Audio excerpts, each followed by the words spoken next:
Hello and welcome, everybody. Today I'm going to be doing a 2022 midterm governor prediction. I'm going to predict each governor election result, each party win, which governor candidate will win, and what the final total number of Republican to Democrat governors will be at the end of the midterms, taking into account polling data, trends, the national environment, and the economy. Starting off, I guess we'll just go left to right. We'll just go across the country, kind of the opposite of election day counting. But we'll start with California. That's Gavin Newsom. We know he's going to win by a safe margin. It's California. I don't really need to talk more about it. Now, Oregon. Oregon's an interesting situation because Kate Brown's running. She is a Democrat. It's a Democrat state. Running against Christine Drazan, but there's also a third-party candidate, Betsy Johnson, who is likely going to take a decent amount of votes away from Kate Brown and the Democrat, which has shown some polls where Republicans are surprisingly close to potentially taking the governorship in the state of Oregon, which sounds insane, but based on some polls, we have seen that. Now, I don't see that happening. I realistically think at best a Republican could do is probably a lean Democrat margin. I don't think they'll get closer. I don't think Christine Drazan will win it. That being said, there's a very slight chance. It's not absurdly likely, however. Moving on to Alaska. Well, Alaska, it's a safe Republican state, probably, maybe likely.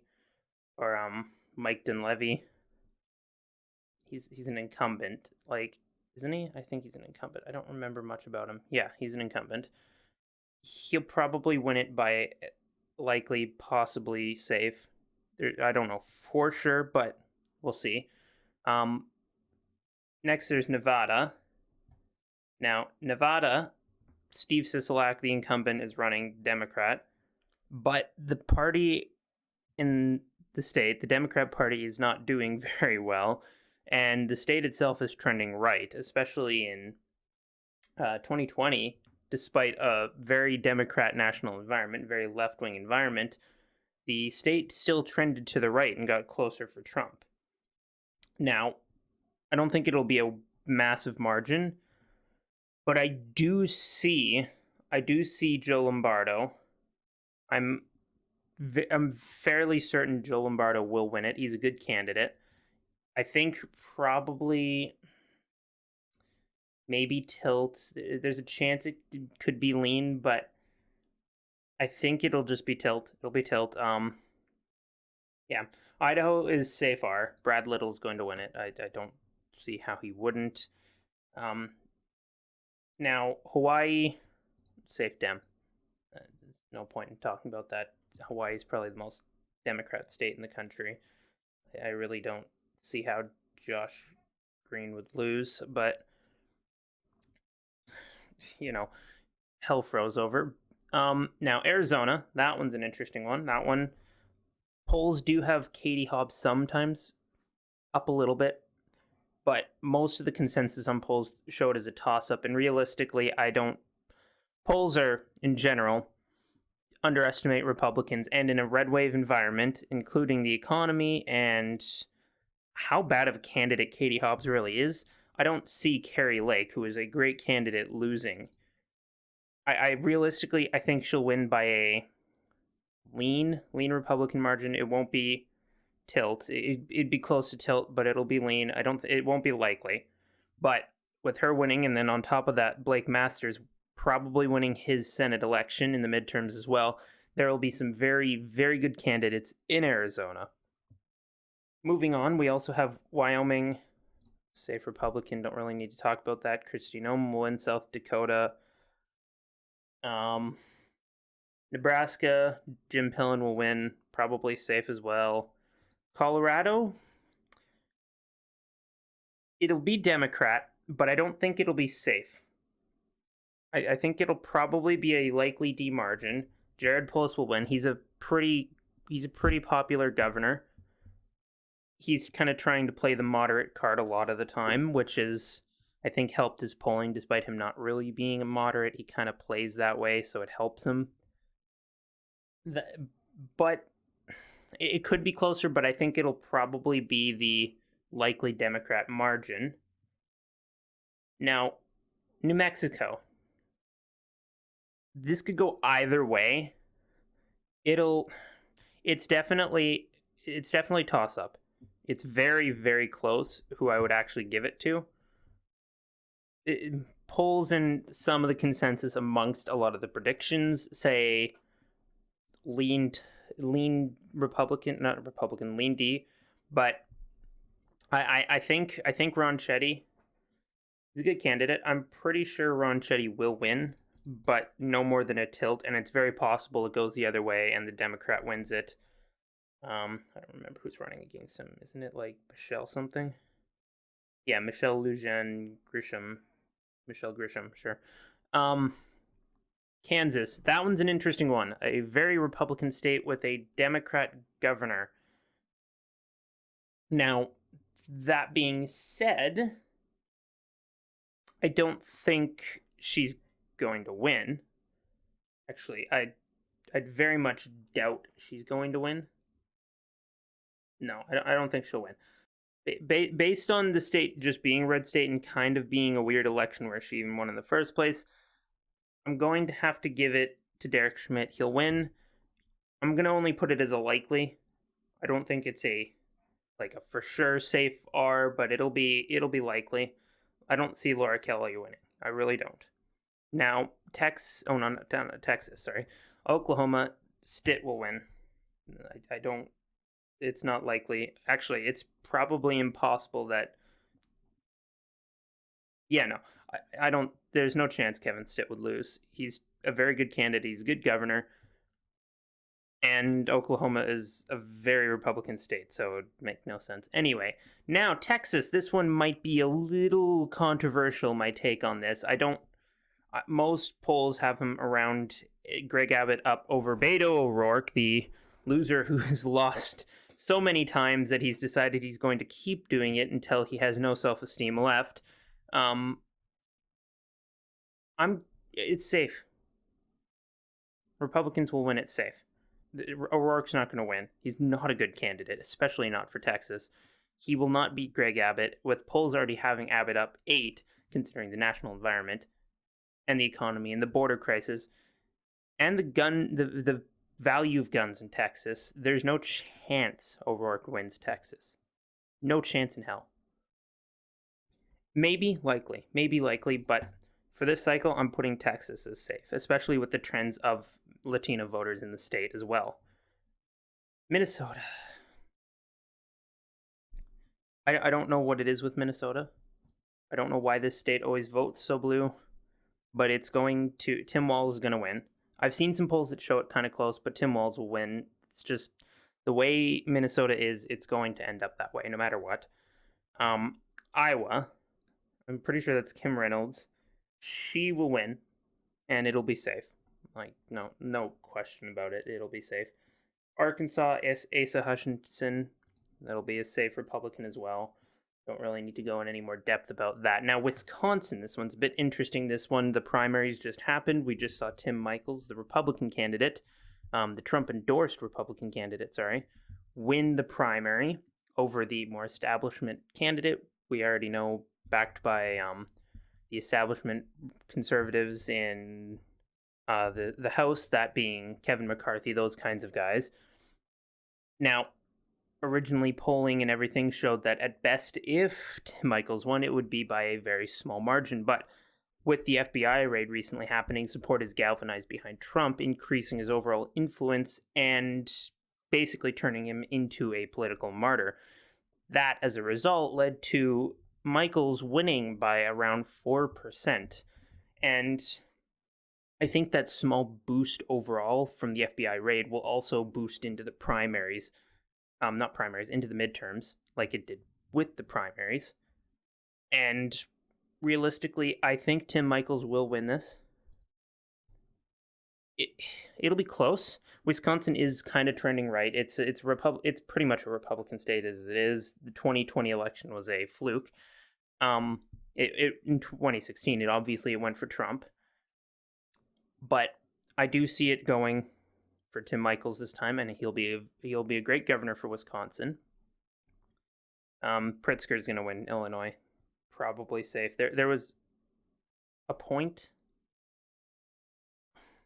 where I may have put it in the likely D, but I don't. It's Chicago completely controls the results of elections in Illinois entirely, and it's a very gerrymandered state, but with the way the population's distributed, there's no real chance that Republicans will get representation in the state ever.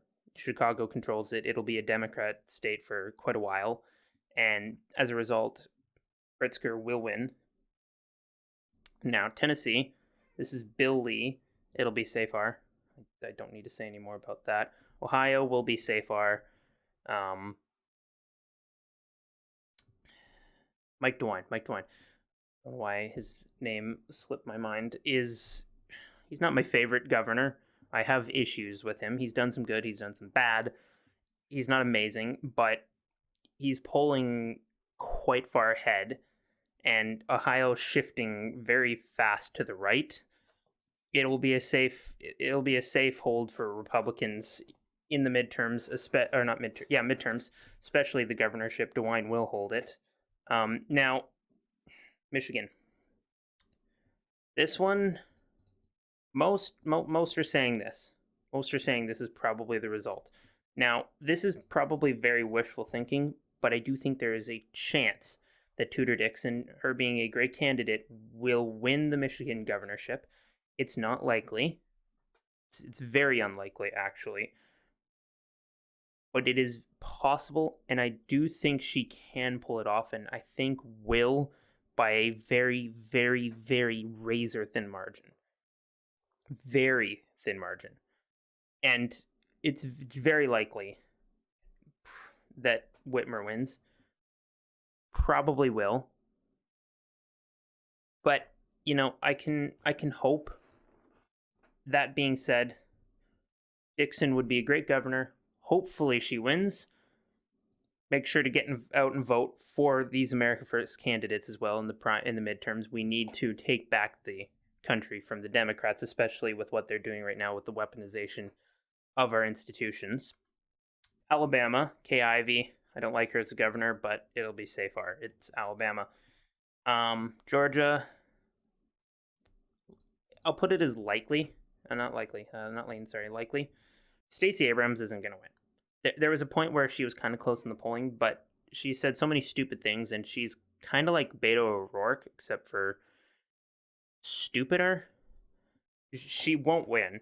She basically hates the state she's running in as it is, and Brian Kemp is polling quite far ahead right now.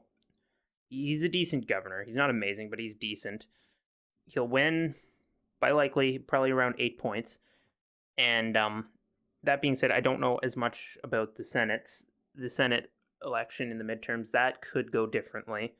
I'm not sure how well Herschel Walker will do. I hope he wins.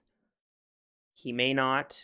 It's a lot closer, especially in the polling, but that's not really that important. This is a governor prediction. South Carolina, well, McMaster's going to win safe far pretty easily. He's a good governor. Florida. I'd like to put it safe. I don't think it's safe yet, but the state has shifted so far to the right under DeSantis. He's done a good job. He's shown how a governor should govern.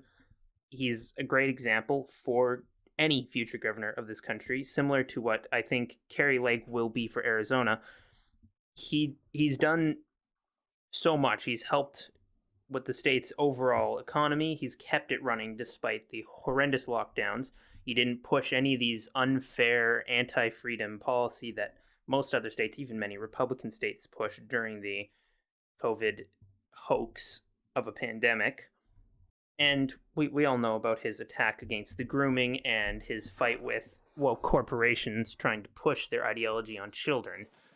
His record book for the last 2 years speaks for itself. Now, Pennsylvania, this might be controversial to some, but Doug Mastriano will win it. Tilt margin. He's a very good candidate, like a great candidate. He's kind of the future the Republican Party should be looking toward. He's the type of candidate we want going forward, similar to Kari Lake. He is a strong Christian nationalist. We need more of that, similar to also Marjorie Taylor Greene. Those kinds of Republicans we need more of, and less of the Republicans that are like Liz Cheney, who's going to be primaried today and will be gone today. It will be glorious, but we need less of those Kinzinger, Cheney type Republicans. We need more like Mastriano and Kerry Lake. Now, Maryland was Republican governorship under Hogan, who was very popular. He was a pretty liberal governor either way. You kind of have to be in Maryland to some extent, but he was not really a good governor. Now, it'll be a lean D. Likely. It'll be likely D. The Trump candidate won the primary. I like the candidate, but he's not going to win. Unfortunately, Maryland is too left-wing. Westmore will beat Dan Cox. New York. This one, because there's not a third-party candidate running, Lee Zeldin won't win. New Yorkers will be stuck with Kathy Hochul, who is satanic. She's an evil, vile woman. In some ways, I'd say worse than Cuomo. Cuomo was bad, but Hochul is horrible. She is, in some ways, cultish with some of the ways she reacted to the COVID issues, but she's not polling amazingly. Most of the recent polls I've seen, I think, had her up like 8-ish to 10%, so it's still a likely to probably safe D margin. I'll put it safe. It looked like there might have been a chance at one point, but unfortunately, no. New Hampshire and Vermont, both safe Republican governorships, both liberal Republicans, obviously, Sununu and I always forget Vermont. I think it's like Phil Scott. Yeah, Phil Scott. They're not really Republicans. I don't really get why they vote at state level for Republicans, despite Vermont being such a left-wing state. It's kind of weird. That being said, they'll both win. They'll both be Republicans. Like, there's no chance they won't win by safe margins. Again, there's no polling to indicate otherwise. Yeah, no, I don't see a chance of any of them going a different way. Maine, probably lean D. There was a good candidate put up. Like, the candidate in Maine, Paul LePage, is a good candidate. I don't think he can win, though. I don't think Maine's at a point where it would go Republican yet. Paul LePage... Yeah, no, Paul LePage won't win it. Janet Mills will. I'm pretty sure she's an incumbent as well, so that's also going to help her. Massachusetts, it'll be likely D. It'll be likely. I think, yeah. Charlie Baker is stepping down, so it'll flip back. Charlie Baker, kind of a more liberal Republican again. Stepping down, I believe. I think he's stepping down. I don't really know what's happening. I just know he's not running, so... Either way, he's not running. It'll probably go to the Democrat. I don't know who's running right now. I don't know if the primaries have even happened there yet. I don't know a whole lot about it. I do kind of know some of the generic polling, so... Either way, Democrat will win it. Now, the last two, Rhode Island and Connecticut. Rhode Island, safety. There's no competition, really. And Connecticut, probably likely D. Say likely. Ned Lamont will win it. Yeah, no, these states aren't at a point where they'll go Republican anytime soon, and for the governorship, again, anyway, at least not, yeah, no, definitely not these two. Connecticut and Rhode Island won't. Massachusetts, well, they did, but they won't for a while, I don't think. Again, Pennsylvania, Tom Wolf isn't running, so Josh Shapiro is the one running against Mastriano. Josh Shapiro was horrible. He's a useless progressive. He's destructive, and he would destroy the state's economy as well as its manufacturing and coal industries. And economics aside, his more liberal and weak views when it comes to the grooming and the issues with education and parental rights are not going to generally go over well in Pennsylvania, a state that's also shifting to the right. Despite what polls say, I still stand that Mastriano will win it. And Michigan, realistically, I guess it's probably more accurate, but I like to think that Dixon will win. Anyway, that's all for this video. If you enjoyed that, please consider subscribing if you're new. Leave a like on the video if you enjoyed it, and comment. Let me know what you think about the prediction. Let me know what you think the midterms will end up looking like for both Republicans and Democrats, and who you think will end up winning the midterms overall. If you want to get more content from me, I'm going to continue to work on posting 3 videos a week. I will also have the links to my socials, my Truth Social, my Instagram, and Twitter, all in the description of the video. So if you want to go there, you can click on those. You can look at extra content that I create. Anyways, that's all for now. Good night.